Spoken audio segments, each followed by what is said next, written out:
Assalamualaikum warahmatullahi wabarakatuh. Selamat siang semuanya. Jadi kali ini kita mau bahas tentang parameter rumah sehat. Apa aja sih sebenarnya parameter rumah sehat? Dan kita coba review beberapa gambar rumah sehat dari Google. Katanya sih rumah sehat, tapi apakah memenuhi parameter-parameter yang kita bahas ini? Kita coba cek. Jadi parameter rumah sehat itu ada tiga ya, terutama ada dari komponen rumahnya, ada dari sarana sanitasi, dan perilaku penghuninya. Untuk kali ini kita akan bahas tentang komponen rumahnya, terutama tata ruang. Jadi selain tata ruang itu ada dindingnya, ada lantai dan plafon. Nah, cuman yang paling menentukan itu biasanya tata ruangnya. Karena kalau dari dinding, lantai, dan plafon itu dari materialnya dan penggunaannya itu kecenderungannya udah sesuai sih desain-desain sekarang itu. Cuman kalau untuk tata ruangnya biasanya orang masih pada miss di ventilasi alami, pencahayaan, sama ergonomis ini luas bangunannya. Oke, langsung kita coba cek beberapa gambar di Google ya, mulai dari yang paling atas dulu.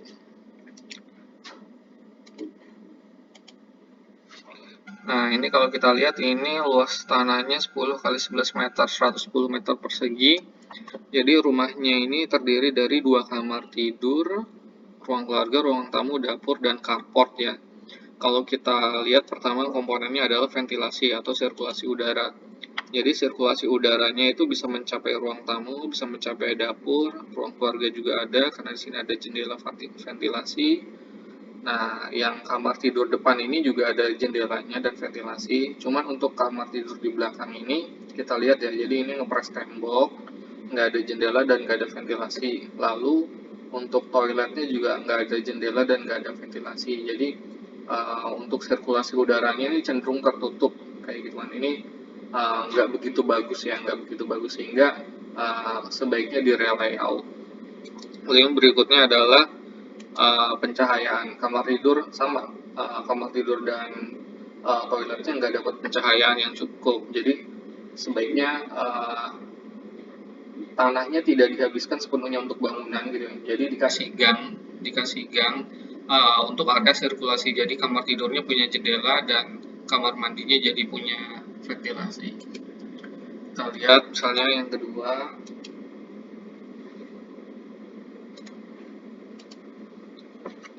Nah, yang ini luasnya 8 kali 13, berarti 104 meter persegi ya. Sama kayak tadi, jumlah kamar tidurnya ada 2, ada ruang tamu, ruang keluarga, ruang makan, dapur, dan 1 toilet. Di belakangnya ada taman. Kalau kita lihat dari sirkulasinya, pertama dari mulai masuk dulu, masuk ruang tamu, ada jendela ventilasi, ya. Lalu di sini ada kayak lemari pemisah dengan ruang makan. Masing-masing kamar, yang satu ngadep ke carport, yang satu ngadep ke taman belakang, ya ada jendela ventilasi, jadi pencahayaan dan tata udaranya sudah baik.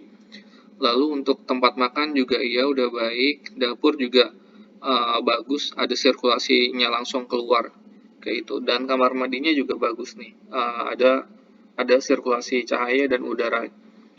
Fungsinya kenapa kamar mandi perlu jendela ya? Jadi sebenarnya jendela atau ventilasi karena kamar mandi itu tempatnya basah, basah. Jadi air kalau setelah kita mandi itu kan nggak langsung kering, tapi sebagian itu ada yang menguap. Nah, uap-uapnya itu sebaiknya itu keluar karena kalau uap-uapnya ke dalam itu nanti akan bikin ruangan lainnya menjadi lembab seperti itu. Jadi yang ini udah cukup baik ya denahnya. Cuman kalau taman di belakangnya sebesar ini, sebaiknya memang ada jalur air buangan air hujan khusus di bawah rumah, melintang rumah. Lalu kita coba misal yang ini. Jadi judulnya model rumah sehat dan sederhana. Coba kita review. Pertama dari masuk ya, masuk teras, ruang tamu ya, ada sirkulasi, ada jendela, terus ada lemari pemisah antara ruang tamu dan ruang keluarga, ada dapur ya kan, ada ruang tidur utama, kamar mandi, dan WC. Nah, kamar mandinya mungkin ini ada lantai di atasnya ya. Nah, untuk kamar tidur utamanya di bawah ini sebenarnya sirkulasinya udah bagus, ada jendelanya, pasti ada ventilasinya juga.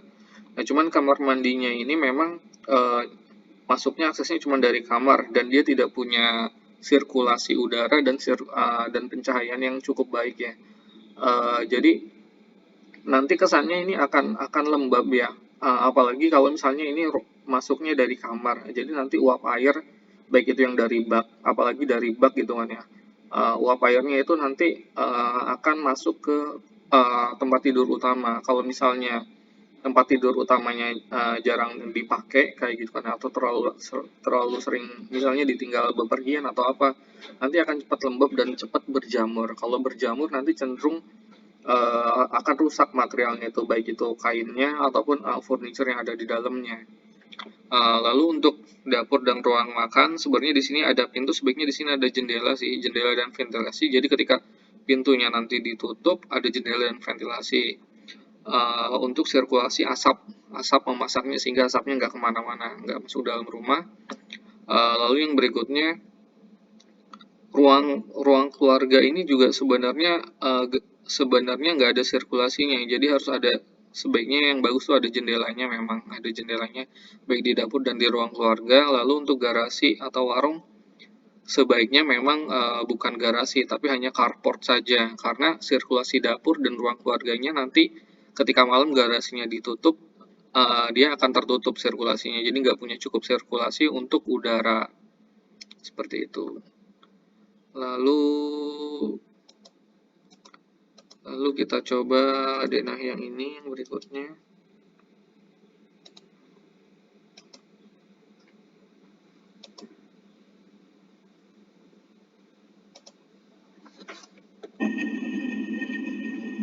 Nah ini rata-rata sama ya, jadi 2 kamar tidur, 1 ruang keluarga, 1 ruang tamu, 1 kamar mandi dan dapur. Ini 8 meter kali 12 meter ya, jadi 96 meter persegi. Kalau kita lihat sirkulasinya mirip-mirip, dapurnya di sisi sebelah kiri punya pintu keluar sendiri dan punya jalur sirkulasi sendiri. Ruang keluarga dan ruang tamu juga punya pencahayaan. Nah ini cukup baik nih. Nah ini maksud saya, jadi kamar mandinya itu sebaiknya punya sirkulasi sendiri, sehingga uap airnya itu nggak menyebar di dalam ruangan gitu, tapi bisa keluar sehingga tidak membuat rumah itu lembab. Dan masing-masing kamar ini punya sirkulasi pencahayaan dan udara yang baik. Lalu kita coba satu lagi, misalnya yang ini. Ini rumah minimal sederhana.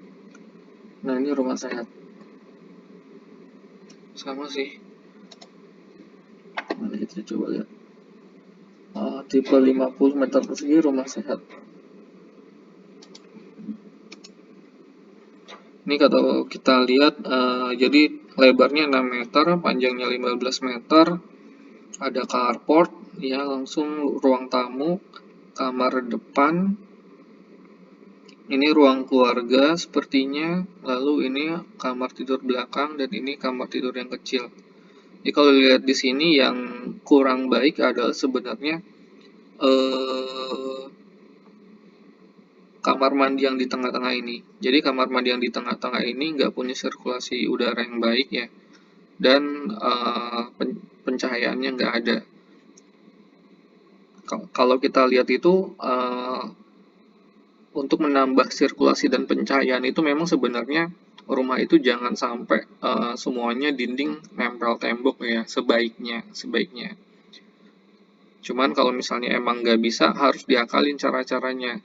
Dengan kayak gini pun sebenarnya masih bisa dibikin sirkulasi, itu dibuka dari plafon dan atapnya. Cuma nanti maintenance-nya cenderung lebih susah, apalagi kalau misalnya ada bocor dan lain sebagainya. Mungkin itu dari saya, kita lanjutin di video yang lainnya. Terima kasih.